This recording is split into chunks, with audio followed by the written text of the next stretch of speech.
On the news, controversy as EFCC acting chairman Ibrahim Magu appears before federal government probe panel over alleged corruption. Good news for students as federal government announced dates for West African Examination Council exam WAEC. And China warns Canada against Hong Kong interference as more controversy trail new security law.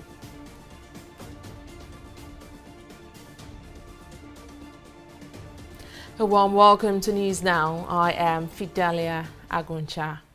The Department of State Services DSS has denied reports that its operatives arrested Ibrahim Magu, acting chairman of the Economic and Financial Crimes Commission, EFCC. Spokesperson for the service, Peter Afanaya, in a statement on Monday said the DSS has no connection with Magu's arrest earlier today.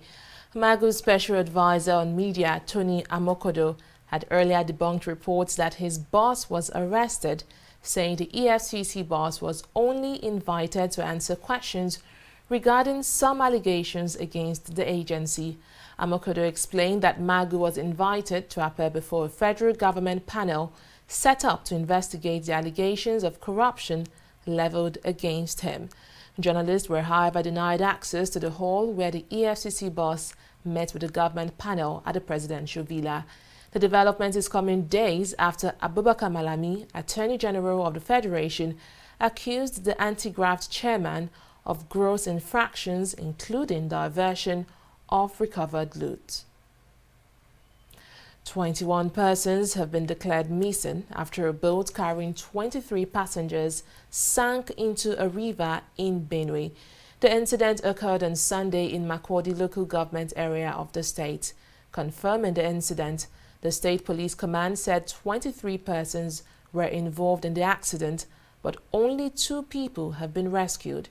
Meanwhile, Director General, Lagos State Emergency Management Agency, Femi Okioson-Itolu, says a total of 14 people have been rescued alive after a boat mishap in the state over the weekend. Osonitolu said the rescue operations were concluded on Sunday and 7 bodies were recovered around the Ikpadoko ferry terminal in Ikorodu, Lagos State. The war against insurgency has continued to record massive success as troops of Operation Lafia Adole destroyed the dwellings of Boko Haram leaders at Parisu area of Sambiza Forest. In a statement issued today, the defense headquarters said scores of Boko Haram fighters were also killed during the operation at Bulabelo. According to the statement, the air interdiction missions were executed on Friday, July 3rd, as part of the ongoing subsidiary Operation Long Reach 2. The airstrike attacks were carried out after intelligence reports indicated a resurgence of terrorist activities in the 2 settlements. Still on security, unknown gunmen have abducted the Delta State chairman of the Nigeria Labour Congress, Goodluck Ofobruku. The victim was abducted on Saturday night after the hoodlums intercepted his official Sienna car along the Ibuza Road axis of the Ugeli-Asabar Highway. The State Commissioner of Police, Hafiz Inua, who confirmed the abduction of the Labour leader, says operatives of the State Police Command are combing the bushes to rescue the victim. Elsewhere, unknown gunmen have reportedly abducted the personal assistant to the chairman, Nasarawa State Universal Basic Education Board. The gunmen were said to have invaded the home of Jibrin Dadari at the town of Dadari in Obi local government area of Nasarawa State around 9 p.m. on Sunday.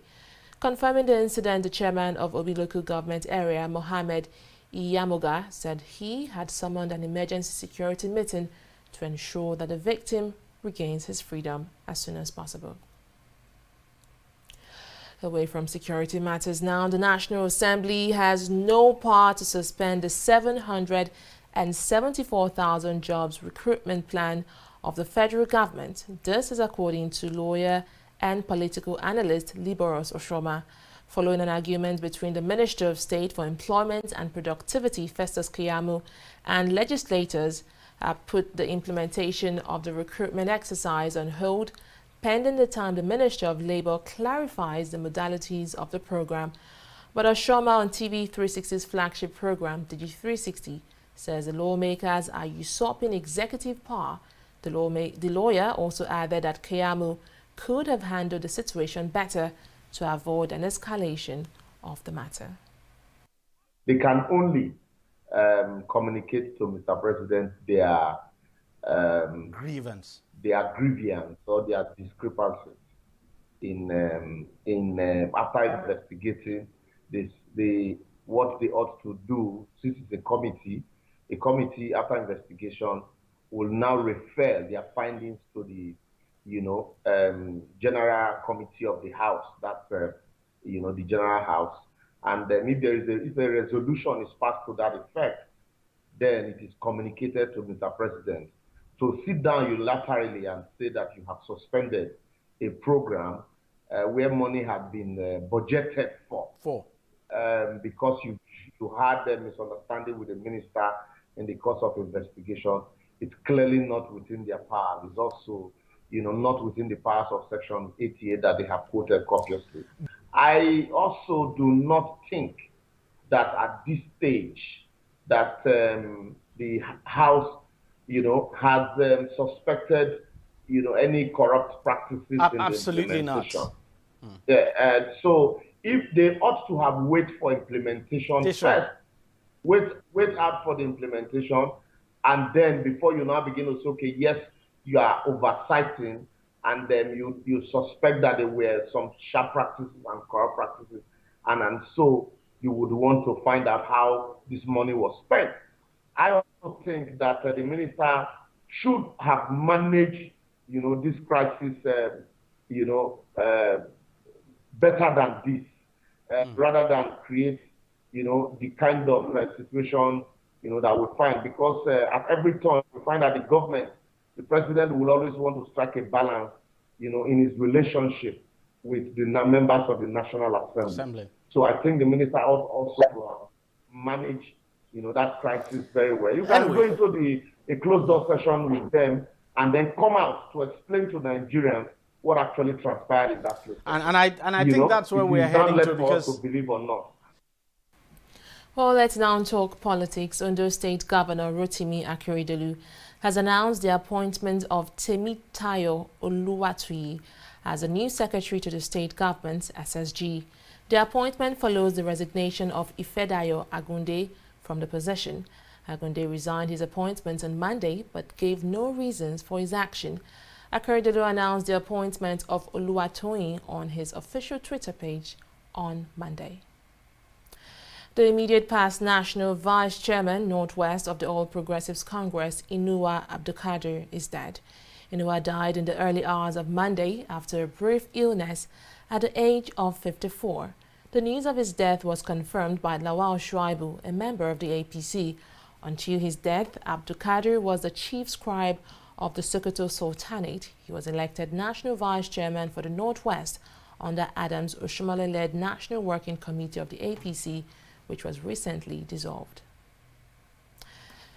The Enugu State Magistrate Court has remanded a couple, Jude Ozogo and Ifoma, in prison for brutalizing their 10-year-old maid. The child, identified as Norma Nadi, was burnt with a pressing iron and 2 nails put in her head. The couple was arraigned before the Chief Magistrate Agu of Enugu North Court 1, sitting in the Enugu North Magisterial District by the State Police Command on 3 counts bordering on attempted murder. Let's take a break here, but still to come. Federal government deployed COVID-19 intervention team to Cross River State as health workers strike over poor COVID-19 management by state governments.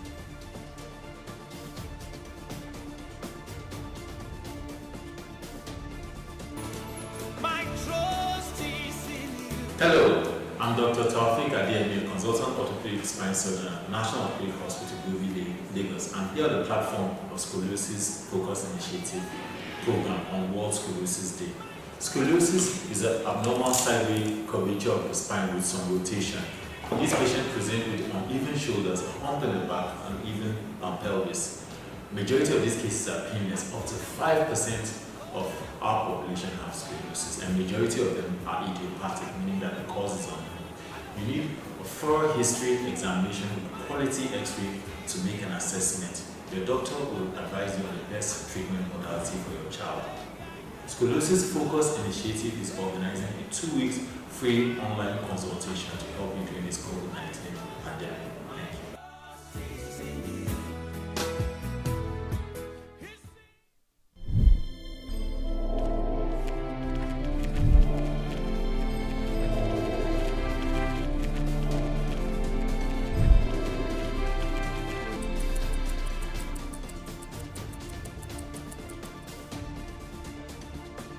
Welcome back. You're still watching News Now on TV360 Nigeria. Here are the top stories we have been bringing you tonight. The Department of State Services DSS has denied reports that its operatives arrested acting EFCC Chairman Ibrahim Magu in Abuja. Special advisor to the EFCC boss, who also debunked the report of his arrest, says Magu was only invited to appear before a federal government panel set up to investigate allegations of corruption leveled against him. Troops of Operation Lafia Adole have destroyed the dwellings of Boko Haram leaders at Parisu area of Sambisa Forest. In a statement issued today, the defense headquarters said scores of Boko Haram fighters were also killed during the operation that took place on Friday. 21 persons have been declared missing after a boat carrying 23 passengers sank into a river in Benue. Confirming the incident, the State Police Command said 23 persons were involved in the accident, but only 2 people have been rescued so far.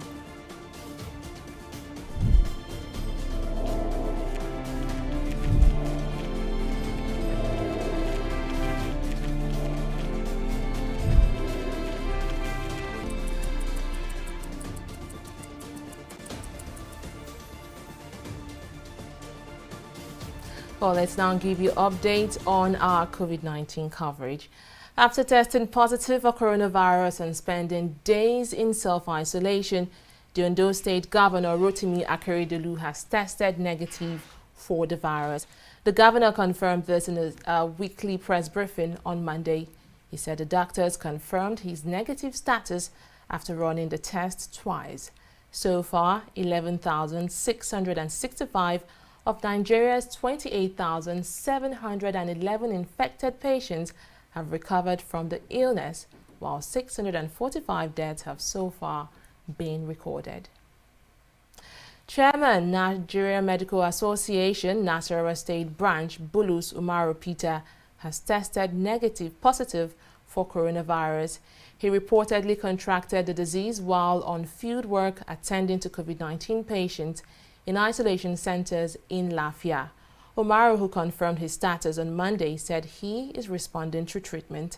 As of July 3rd, a total of 65 health workers have tested positive for COVID-19 in Nasarawa State, with public health facility workers accounting for 51 and private health workers accounting for 14.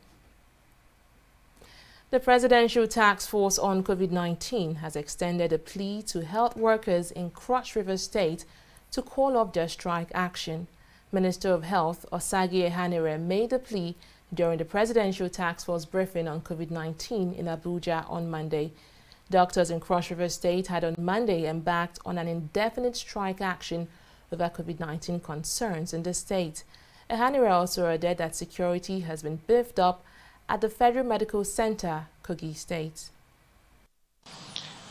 A strong 17-man team of the Federal Ministry of Health, led by the Executive Director of National Primary Healthcare Development Agency, left Abuja today for Calabar to engage with Cross River State government in setting up their COVID-19 response strategy and aligning it with the national response.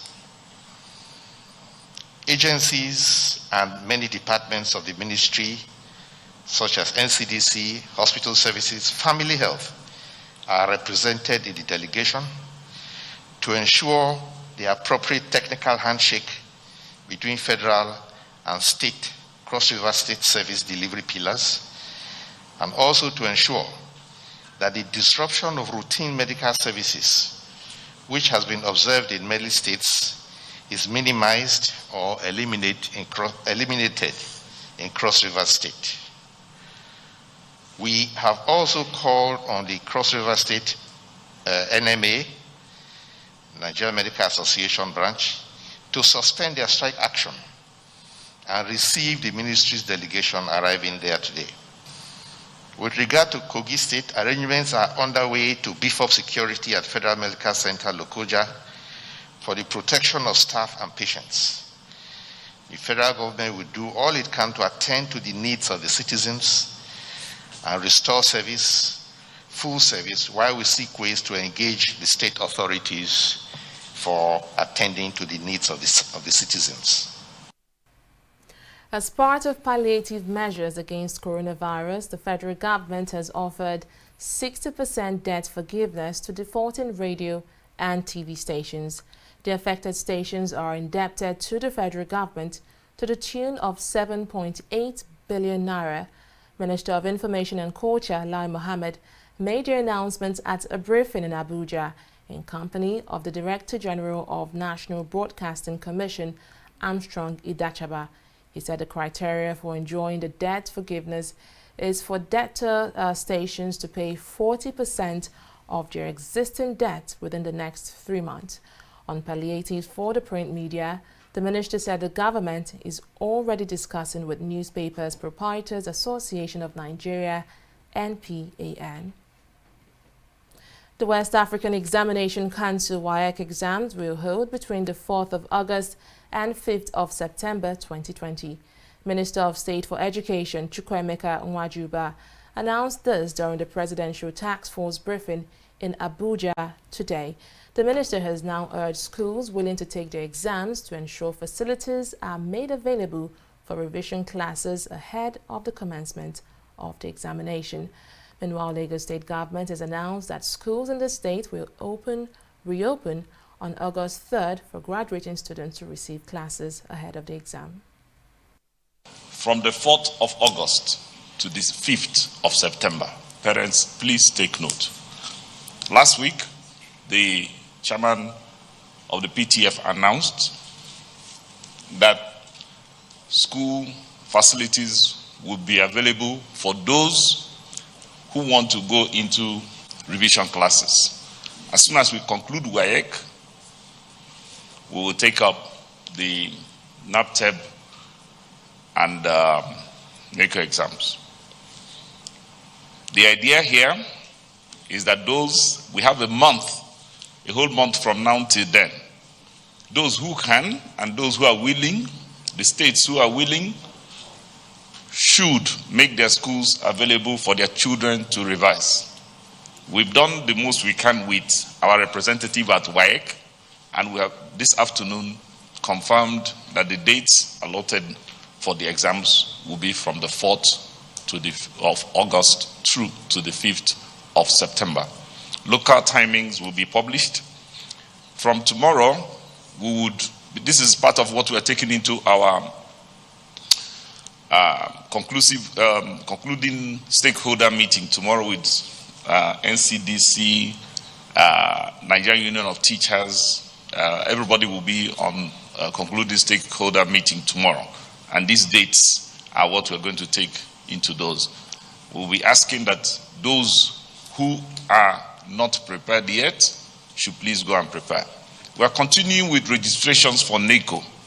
For those who have not concluded registrations along those lines, kindly get your, this is the time also to update and get your registrations done.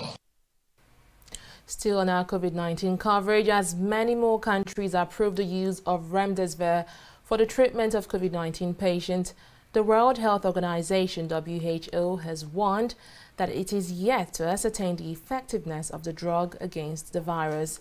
Last week, the European Commission approved the drug as treatment for COVID-19 patients, following the steps of the USA and other countries. Specifically on remdesivir, as you know, there are many trials still ongoing on remdesivir, including the Solidarity trial that's looking at mortality benefit. What we know up to now is from the publications that came out of China that did not show any benefit for remdesivir, and the publication from the NIH, which showed a reduction in hospitalization of about 30%. So patients who got remdesivir had an average hospitalization of 11 days versus 15 days for the ones who did not receive it. We know remdesivir is an antiviral drug, but we don't know what its efficacy is. The plan is really to continue with the clinical trials that are ongoing, because we definitely need to answer the questions on efficacy of remdesivir, looking at mortality, looking at other clinical outcomes, but also establishing the impact that it would have on public health, because the benefit risk and the cost benefit ratio of interventions is extremely important when we talk about an intervention that's going to be rolled out. We'll take a break here to bring you business stories and more.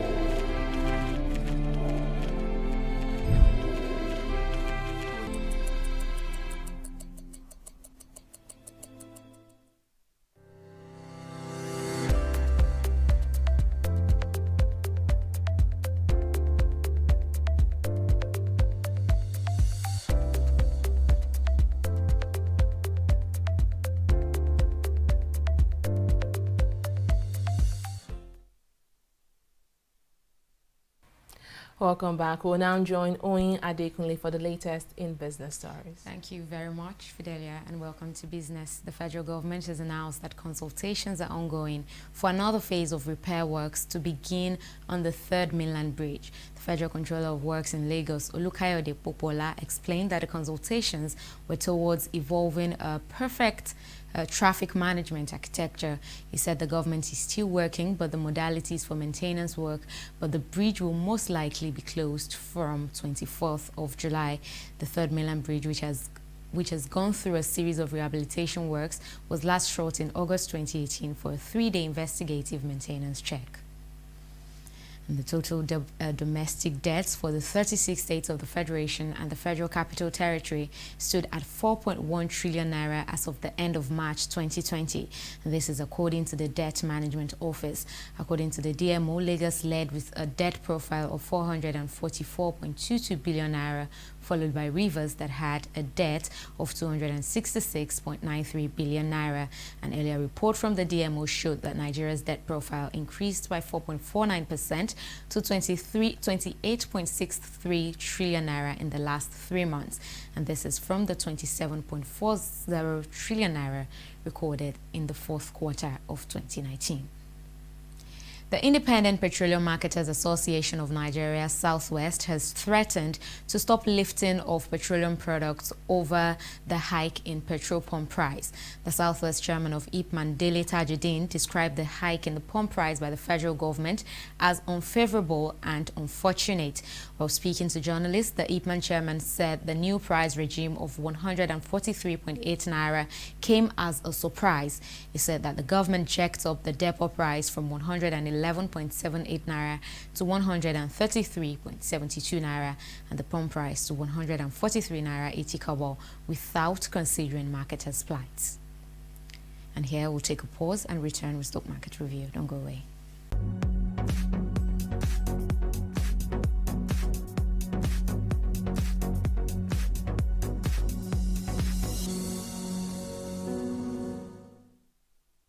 Trading activities on the floor of the Nigeria Stock Exchange opened the week negative on profit-taking, indicating that investors are still being very cautious.